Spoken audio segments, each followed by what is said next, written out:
अस्सलाम वालेकुम, मैं हूं अरशद बलोच। दुबई का वीज़ा कैसे हासिल करना है, दुबई के वीज़े के लिए कौन सी आसानियां पैदा की गई हैं, दुबई का वीज़ा किन से हासिल करना चाहिए, एग्रीमेंट वीज़ा क्या है, आज़ाद वीज़ा क्या है, दुबई का वीज़ा हासिल करने के लिए कौन सी 5 चीज़ें ज़रूरी हैं, ये तमाम बातें मैंने आपको पिछले व्लॉग्स में बताई हैं। जिसने वो व्लॉग्स नहीं देखे वो व्लॉग्स देख लें, इंशाल्लाह आपको ये तमाम बातें आसानी से समझ आ जाएंगी। और आज के व्लॉग में मैं आपको बताने लगा हूँ कि एयरपोर्ट्स पर किन बातों का ख्याल करना चाहिए। जैसा कि आपके पास दुबई का वीज़ा आ चुका है, आपने दोस्तों को मिल भी लिया, उनसे खाना भी खा लिया है और उनको खाना खिला भी दिया है। अब आपने क्या काम करना है, सबसे पहले घर से रवाना होने से पहले आपने पासपोर्ट चेक कर लेना है अपने पास, आपने टिकट चेक कर लेनी है, ये चेक कर लेना है कि वीज़ा प्रोटेक्ट का जो स्टैंप है वो पासपोर्ट पे लगी हुई है। और दूसरा, आपने जो दुबई में जिस आदमी के पास आ रहे हैं उसका आपने नंबर चेक कर लेना है कि आपके पास इस वक्त नंबर अवेलेबल है वो, क्योंकि यूँ ना हो कि यहाँ आप पहुँच जाएं और आपके लिए फिर रब्ता करना बहुत ज़्यादा मुश्किल हो जाए। अच्छा, जब बंदा दुबई आ रहा हो तो आप देखेंगे कि काफ़ी सारे रफ़्का, आपके दोस्त, आपके रिश्तेदार अगर पहले से दुबई में मौजूद हैं तो वो कुछ ना कुछ अपने यहाँ चाहने वालों के लिए भेजते हैं। जो आपके करीबी रिश्तेदार हों, जिनको आप अच्छी तरह जानते हों, उनका सामान तो आप आसानी से वसूल कर लें और उनको लेके भी अपने साथ आ जाएं। या जिस तरह आपके कोई रफ़्का हैं, आपके दोस्त हैं जिनकी आपकी अच्छी तरह जान पहचान नहीं है, सिर्फ सुनने में आया है या कभी आपकी मुलाकात हुई है, आप उनको अच्छी तरह नहीं जानते, तो मैं आपको ये नसीहत करूँगा कि आप उनका सामान बिल्कुल ना लेके आएँ। सामान अगर इंतहाई ज़रूरी भी हो आप लाने के लिए तो आप उनसे कहें कि यार हमें आप पैसे दे दें, सामान हम खुद परचेज़ कर लेते हैं, या आप अपने पैसे खर्च करके उनका वो सामान ले लें। ज़्यादातर पाकिस्तान से चीज़ें, कोई मेडिसिन मंगवाई जाती हैं या कोई मिठाइयाँ मंगवाई जाती हैं, इस तरह के ज़रूरी जो चीज़ें होती हैं वो मंगवाई जाती हैं। और बाज़ चीज़ें वो कुछ सॉलिड, कोई हलवे, कोई इस तरह के घर की बनी हुई चीज़ें भी आपके साथ भेजने की कोशिश करते हैं, वरना इस वजह से आपको बहुत ज़्यादा मसाइल और परेशानी का सामना करना पड़ेगा एयरपोर्ट्स पर।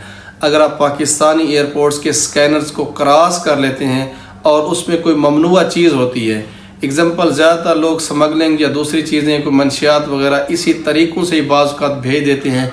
ये जो मंशियात का काम करते हैं, जो स्मगलिंग का काम करते हैं, बेसिकली बहुत ज़्यादा सफाक होते हैं। इनको अपनी ज़ात की परवाह नहीं होती, वो दूसरे की क्या परवाह करेंगे। और यहाँ यूएई, यूनाइटेड अरब अमीरात के लॉ में बहुत ज़्यादा सख्ती है मंशियात और दूसरी गैर ममनुआ चीज़ें जो हैं वो साथ लाने के लिए। अच्छा, ये ज़्यादातर लोग यही तरीका वारदात करते हैं, जो चीज़ मंगवाने के लिए तो बड़े मीठे बन जाते हैं, चंद दिन के ताल्लुकात में करीबी इख्तियार कर लेते हैं और फिर अपने साथ वो जो उनके मकासद होते हैं उसको पूरा करने के लिए आपको ये कहते हैं कि ये चीज़ लेके चले जाएं यार, वहाँ हमारा रिश्तेदार है उसको दे दीजिएगा, और रिश्तेदार का रब्ता नंबर सब कुछ करा देंगे, आपको मुकम्मल मुतमईन कर देंगे।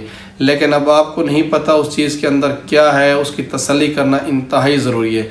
अगर कुछ भी मंशियात का ऐसा कुछ भी आइटम वहाँ से बरामद हो गया तो आपको अपनी जान छुड़ाना यूएई के लॉ के मुताबिक बहुत मुश्किल हो जाएगा। अच्छा जी, आपने तसल्ली कर ली है, वहाँ से सामान ले लिया है, जो मैंने आपको बातें बताई हैं, गैर ज़रूरी सामान आपने कोई नहीं लेके आना, वज़न आपने अपना पूरा रखना है जो टिकट के मुताबिक हो। आपकी जहाँ से भी फ़्लाइट आ रही हो आपने वहाँ पहुँच जाना है, टाइम से कम 2 या 3 घंटे पहले आपने वहाँ पहुँच जाना है। और सबसे पहले जो इसमें एयरपोर्ट में प्रोसेस होता है वो तकरीबन तमाम एयरपोर्ट्स का सेम है। सबसे पहले आपका सामान स्कैन होगा। वहाँ एयरपोर्ट्स में तकरीबन 6 से 7 जो इदारे हैं वो काम कर रहे होते हैं, जिनमें FIA है, पुलिस है, उनकी अपनी एयरपोर्ट सिक्योरिटी है, इनकम टैक्स वाले हैं और इसके अलावा नार्को टैक्स वाले। ये तमाम डिपार्टमेंट्स वहाँ पे उस वक्त फ़ाल होते हैं जो आपके सामान को चेक करेंगे। सबसे पहले आपके सामान को स्कैन किया जाएगा, आपका सामान स्कैनर से गुजारा जाएगा। तो आपका सामान अगर बिल्कुल ठीक है, उसमें कुछ ऐसी गैर ममनुआ चीज़ नहीं है, तो स्कैनिंग का प्रोसेस आपका आराम से हो जाएगा। स्कैन करने के बाद आपको जो इनकम टैक्स वाले हैं वो रोक लेते हैं, आपसे पूछते हैं कि आपके पास करेंसी कितनी है, तो आपने बिल्कुल सच सच बताना है, वरना वो चेक भी कर सकते हैं, इसके लिए आपको बहुत ज़्यादा परेशानी का सामना करना पड़ जाएगा।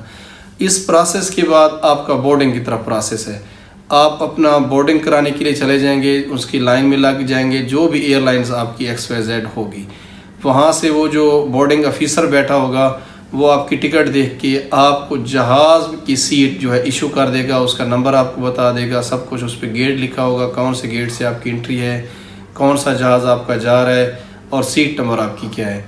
اس کو اپنا یہیں پہ ہی بورڈنگ جو آپ کریں گے، یہیں پہ جو آپ کا ہیوی سامان ہے، جو لیگیج ہیں، وہ آپ کے وہاں پہ ریسیو کر لیے جائیں گے اور آپ کو وہاں ایک سٹیکر دے دیا جائے گا۔ اس سٹیکر کو آپ نے محفوظ رکھنا ہے اپنے پاس جب تک کہ آپ جس ملک میں بھی جا رہے ہیں وہاں اپنا سامان وصول نہ کر لیں۔ اس کے بعد یہ آپ امیگریشن کی لائن میں آ جائیں گے۔ امیگریشن کی لائن میں جب آپ لگ جائیں گے تو وہاں جو امیگریشن آفیسر بیٹھا ہوگا وہ آپ کے پاسپورٹ کے ذریعے آپ کا مکمل ریکارڈ چیک کر لے گا کہ کہیں آپ کا نام ECL میں ایگزٹ کنٹرول لسٹ میں تو نہیں ہے، یا آپ نے کسی قسم کا کرائم تو نہیں کیا ہوا کہ آپ حکومت کو مطلوب تو نہیں ہے کہ آپ اس ملک سے نکل کے جا رہے ہوں۔ تو انشاءاللہ تعالیٰ ایسا کچھ معاملہ پیش نہیں آئے گا، آپ امیگریشن کی لائن کو بھی کراس کر جائیں گے۔ اچھا، یہ لاسٹ اسکیننگ کا پروسیس آپ کا شروع ہوگا۔ اس میں آپ کی تمام چیزیں چیک کی جائیں گی۔ پھر ایک دفعہ جس طرح موبائلز ہو گیا، گھڑی ہوگی اور آپ کا جو ہینڈ کیری ہے وہ سامان آپ رکھیں گے۔ اس میں اگر کوئی ممنوعہ چیز ہوگی تو آپ کو روک لیں گے۔ اس کے بعد آپ ان کو وضاحت کریں گے کہ یہ کیا چیز ہے، کس طرح ہے۔ اگر وہ مطمئن ہو گیا تو آپ کو چھوڑ دیں گے، ورنہ آپ کو وہ اس وقت ڈپارچر نہیں کرنے دیں گے۔ انشاءاللہ تعالیٰ آپ یہ لائن بھی بالکل آسانی سے کراس کر جائیں گے۔ اس کے بعد آپ ویٹنگ ایریا میں پہنچ چکے ہوں گے۔ ویٹنگ ایریا میں آپ ویٹ کریں گے، جیسے ہی آپ کا جہاز آئے گا تو آپ کو آسانی سے وہاں بٹھا دیا جائے گا۔ تو وہاں ایئر ہوسٹس جہاز میں موجود ہوتی ہیں جو آپ کی رہنمائی کرتی ہیں کہ آپ کی سیٹ نمبر کون سی ہے اور کس لائن میں ہے۔ الحمدللہ جی، آپ جس ملک میں جا رہے تھے وہاں خیریت سے پہنچ گئے ہیں۔ اب وہاں یہ ریورس پروسیس ہوگا۔ وہاں پہ پہلے آپ نے پاکستان سے جاتے ہوئے آپ نے سب سے پہلے بورڈنگ کی تھی، اس کے بعد آپ امیگریشن کی لائن میں آپ نے اپنا سامان لیگیج جمع کروا دیا بورڈنگ کے دوران، اور اس کے بعد آپ امیگریشن میں مقصد آپ پہنچ گئے جی، وہاں آپ نے امیگریشن میں اپنا ایگزٹ کروا لیا۔ لیکن جب آپ دوسرے کنٹری میں پہنچیں گے تو یہ ریورس پروسیس ہوگا۔ وہاں سب سے پہلے آپ کی امیگریشن چیک کریں گے کہ آپ اس ملک کو تو مطلوب نہیں ہیں۔ دوسرا یہ ہوتا ہے کہ اس ملک کو اس چیز کا پتہ چل رہا ہوتا ہے کہ کتنے ممالک کے لوگ ہمارے ملک میں آ رہے ہیں، اس وقت تعداد کتنی ہے اور کتنے یہاں سے جا رہے ہیں۔ امیگریشن کا پروسیس اس لیے بھی اہم ہوتا ہے۔ اچھا جی، اب دوسرے ملک کے جو امیگریشن پروسیس کو آپ انشاءاللہ خیریت سے پاس کریں گے تو وہاں سے سیدھا آپ ان بیلٹس پر آ جائیں گے جن پر آپ کا سامان لیگیج ہوگا جی۔ آپ اپنی جو آپ کا وہاں مطلوبہ اس کا بورڈز وغیرہ لکھے ہوتے ہیں کہ یہ کون سی فلائٹ کا سامان اس بیلٹ پر چل رہا ہے، تو آپ نے وہ پڑھ لینا ہے احتیاط سے۔ اس کے بعد آپ نے اس بیلٹ پہ آ کے اپنا سامان اٹھانا ہے، ٹرالی پہ رکھ کے آپ نے وہاں سے ایئرپورٹ سے ایگزٹ کر جانا ہے۔ امید کافی ہے کہ یہ ویڈیو آپ کے لیے کافی زیادہ رہنمائی کا باعث بنے گی۔ اپنا اور اپنے چاہنے والوں کا خیال رکھیے اور اپنے اس چینل کا۔ السلام علیکم۔